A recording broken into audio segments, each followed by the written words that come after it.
আমি না গায়ে পড়া বা হ্যাংলা মেয়ে নই।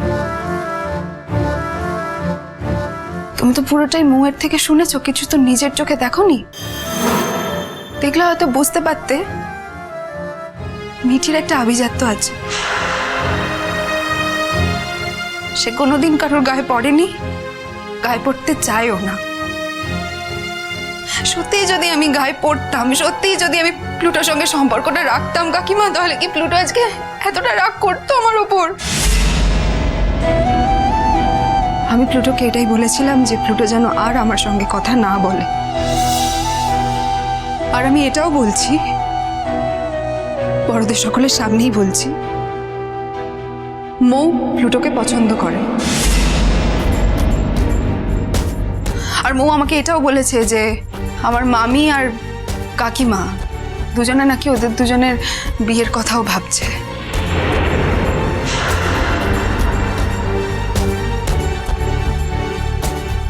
তাই মৌ আমাকে বারবার জিজ্ঞেস করতো আমি কেন প্লুটোর সঙ্গে এতটা কথা বলি। এই কথাটাও আমি সকলের সামনে স্বীকার করে নিচ্ছি, আমার আর প্লুটোর বন্ধুত্বটা শুধু বন্ধুত্ব ছিল না, একটু বেশি ছিল, অন্যরকম বন্ধুত্ব ছিল। আমাদের কিছু ফিউচার প্ল্যান ছিল, কিন্তু হঠাৎ সেই প্ল্যানের মধ্যে মৌ চলে এলো। তাই জন্য আমাদের তিনজনের মধ্যেই খুব ভুল বোঝাবুঝি হচ্ছিল। তারপর আমি এটাও শুনলাম যে দুই বাড়ি থেকে বিয়ের কথা ভাবা হচ্ছে, অন্তত দুই মা বিয়ের কথা ভাবছেন। তখন আমি নিজেই সরে আসতে চেয়েছি। সেই অভিমান থেকেই হয়তো প্লুটোর দুঃখ পেয়ে। না না না না না, এটা কোনো কারণ নয়। এটাতে প্লুটো দুঃখ পায়নি, কারণ প্লুটো আমার কাছে কমিটেড। দেখ মিঠি, তোর সঙ্গে কি হয়েছে না হয়েছে সেটা আমি জানতে চাই না, আমার জানার কোনো প্রয়োজন নেই, আমি তোকে জিজ্ঞেস করবো না। কিন্তু প্লুটো আমাকে বলেছিল যে তোর দিক থেকে ব্যাপারটা শুরু হয়েছিল, তোর দিক থেকেই ব্যাপারটা হয়েছিল। আর কি বলতো, প্লুটো অত্যন্ত ভদ্র ছিল তো, এই হয়তো তোকে জোর করে ওর জীবন থেকে ধাক্কা মেরে ফেলে দিতে পারেনি। কিন্তু প্লুটো বেঁচে গেছিল, আমি আসার পর প্লুটো বেঁচে গেছিল, বিশ্বাস কর। প্লুটোই আমাকে বলতো, তোকে বোঝাতে বলতো তোমার বোন, তুমি একটু বোঝাও, যা সম্ভব নয় সেটা সম্ভব নয়। আমার খারাপ লাগতো মিঠি। কেন খারাপ লাগতো বলতো? তুই আমার পিস্তুতো বোন, পিসুমনের মুখটা ভেসে আসতো, তাই তোকে সাবধান করেছি। তুই একটু সত্যি কথা বলছিস না কিন্তু মৌ, সব মিথ্যে কথা বলছিস।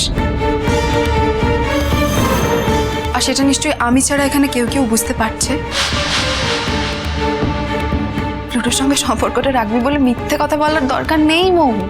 সম্পর্ক থাকার হলে এমনিই থাকবে, বিশ্বাস কর, তার জন্য মিথ্যে বলার দরকার নেই। আমার দিক থেকে শুধু এইটুকু বলার, আমি কখনো তোদের মধ্যে বাধা হয়ে দাঁড়াবো না। শুধু আমি চলে গেলে প্লুটো যে ধাক্কাটা পাবে সেটা সামলাতে পারলেই হলো। আশা করি তুই সামলে নিবি, কিন্তু আজ অন্তত সামলাতে পারলি না মৌ, সেটা তো প্রমাণিত। বল,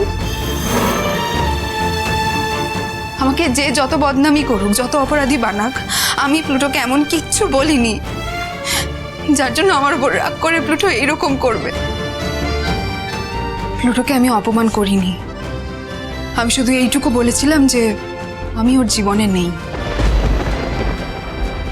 প্লুটো যা করেছে সেটা হয়তো অভিমান থেকেই করেছে, সেটা তো প্লুটোই ভালো বলতে পারবে না।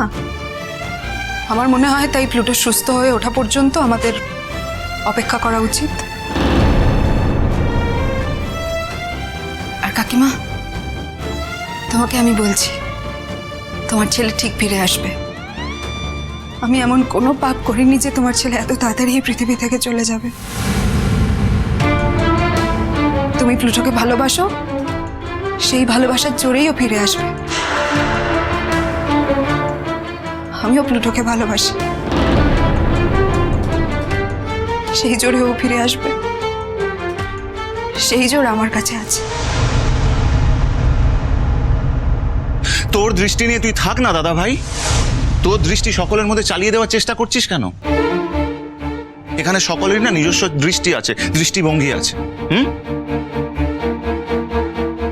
বাবিল, আমি এই বাড়ির বউ, মিটিল কিন্তু এখন এই বাড়ির বউ হয়নি। আদেও ইন ফিউচারও এই বাড়ির বউ হবে কিনা সেটাও তোমরা গ্যারেন্টি করে কেউ বলতে পারো না। তাই এই বাড়ির যদি কোনো ড্যামেজ হয় তাহলে মিটিলের কিছুই এসে যায় না, কিন্তু আমার যায়। আমার শাশুড়িকে যদি কেউ দুটো খারাপ কথা বলে তাহলে সেটা আমার খারাপ লাগবে। আমার হাজবেন্ডকে যদি কেউ শুধু শুধু এক্সপ্লয়েট করে সেটাও আমার খারাপ লাগবে। আমার ননদ যদি গাড্ডায় পড়ে তাকে বাঁচানোর জন্য আমার হাজবেন্ডকেই ছুটে যেতে হবে, সেটাও আমার খারাপ লাগবে। বলতে পারো আমার ক্ষতিই হবে। আমার হাজবেন্ড নিজের ফিউচারের কথা ভাববে, নিজের ক্যারিয়ারের কথা ভাববে, আমাদের ভবিষ্যতের কথা ভাববে, নাকি সব উটকো অশান্তির মধ্যে পড়ে নিজের মূল্যবান সময়টা নষ্ট করবে বলো তো? তাতে যদি কেউ ভাবে যে আমি সোজা সরল মেয়ে নই, তাহলে নই। আমি হতেও চাই না সোজা সরল মেয়ে,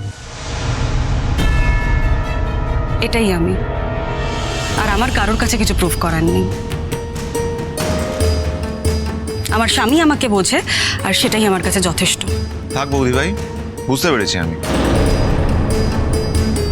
আচ্ছা, প্লুটো ঘুমের ওষুধ খেয়ে হসপিটালে ভর্তি, সেটা তো বুঝলাম, কিন্তু তার জন্য মাকে ছুটতে হলো কেন? যাবে নাই বা কেন? জমাতে দেখেছে ছেলেটাকে, তার যদি এরকম দুর্যোগের খবর পায় সে যাবে নাই বা কেন? তুমি যাই ভাবো না কেন ঠাম্মি, মা আমাকে বলেছে অনন্যা আন্টি মামনিকে একদমই পছন্দ করেন না, মামনিকে দু চোখে সহ্য করতে পারেন না, পাবলিকলি হিউমিলিয়েটও করেন। অবশ্য করার কারণ আছে, তাই করেন। সবাই তো আর অন্যায়টাকে মেনে নিতে পারেন না। মামনির ওখানে যাওয়া মানে শুধু শুধু চারটে খারাপ কথা শোনা। মামনি তো যেচেই সেটা শুনতে যাচ্ছেন ওখানে। সব ব্যাপারে যে তোমার মত খাটবে তাও তো নাও হতে পারে। নাচবো, হ্যাঁ? বৌমার কি করা উচিত, তার কি কর্তব্য, বৌমাকে নিজে বুঝে নিতে দাও। এ ব্যাপারে তুমি কেন কথা বলতে আসছো? এসো না কো। তুমি বলার কি? হ্যাঁ, তুমি বলার কে? দুদিন আসোনি, এখনই একবারে গাছে উঠতে না উঠতে এক কাঁদি করছো। আচ্ছা ঠামি, নতুন কাকু গেছে নিশ্চয়ই? তো তোমার কি মনে হয় সে যাবে না? তার ভাইপো এই দুর্যোগের কথা শুনে সে যাবে না? ইন্টারেস্টিং বিষয় হচ্ছে মিঠিও গেছে। দেখো থানা পুলিশ হয় কিনা, তোমার ডাক পড়বে কিনা। দেখো ঠাম্মি, আমি আগেই বলে দিচ্ছি, আমি কিন্তু এই ঝামেলার মধ্যে নেই। এই বাড়িতে একটা করে গোল পাকানো হবে, তারপর সলিউশন করার জন্য আমাকে ডাকা হবে। আমি কিন্তু থাকতে পারবো না, আমি তোমাকে আগেই পরিষ্কার করে জানিয়ে দিলাম। জোর হাত করছি দাদা ভাই, তুই থাকিস না, তোকে থাকতে হবেও না। তুই না থাকলেও কাজটা দিব্যি হয়ে যাবে। প্লুটোর অ্যাক্সিডেন্ট হয়েছে তো, জানি না কন্ডিশন কতটা সিরিয়াস, ডাক্তারবাবুরা আছেন, ব্যবস্থা হয়ে যাবে। কিন্তু কি বলতো, একটা ছেলে যাকে আমি ছোটবেলা থেকে চিনি, তার এত বড় একটা ক্রাইসিস, আমি বাড়িতে পিঠ বাঁচিয়ে বসে থাকতে পারবো না। আমার মাও সেটা করেনি। লোকে কে কি ভাববে সেই বলে মা বাড়িতে বসে নেই, মা ওখানেই আছে, রীতিমতো ওখানে আছে। আমিও সেটাই করব।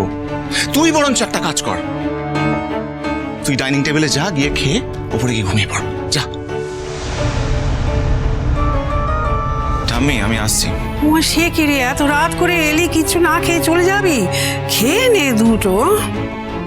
না বউ, শোনো, তুমি কি বাবিলকে খেতে দিতে পারবে? হ্যাঁ, আর তোমরা না এলে তো আর কাকেই বা খেতে দেবো? বৌমা অবশ্য সব বলে গিয়েছিলো যে সব কিছু গোছানো আছে, আর রাত্রিবেলা তো আমিও সব খাই না। হ্যাঁ ঠাম্মি, পারবো না কেন? বাবিল চলো খেতে দিয়ে দিই। কি গো, চলো খাবে, চলো। খেতে দিয়ে দিই মানে এটা কি? তুমি তোমারটাও নিয়ে নাও, চলো তিনজন একসঙ্গে খাবো। সরি দাদা ভাই, এত বড় একটা অ্যাক্সিডেন্টের খবর শোনার পর আমি ডাইনিং টেবিলে বসে খেতে পারবো না। আমাকে হসপিটালে যেতে হবে, তোরা বরঞ্চ খেয়ে নে। চিরসখা হে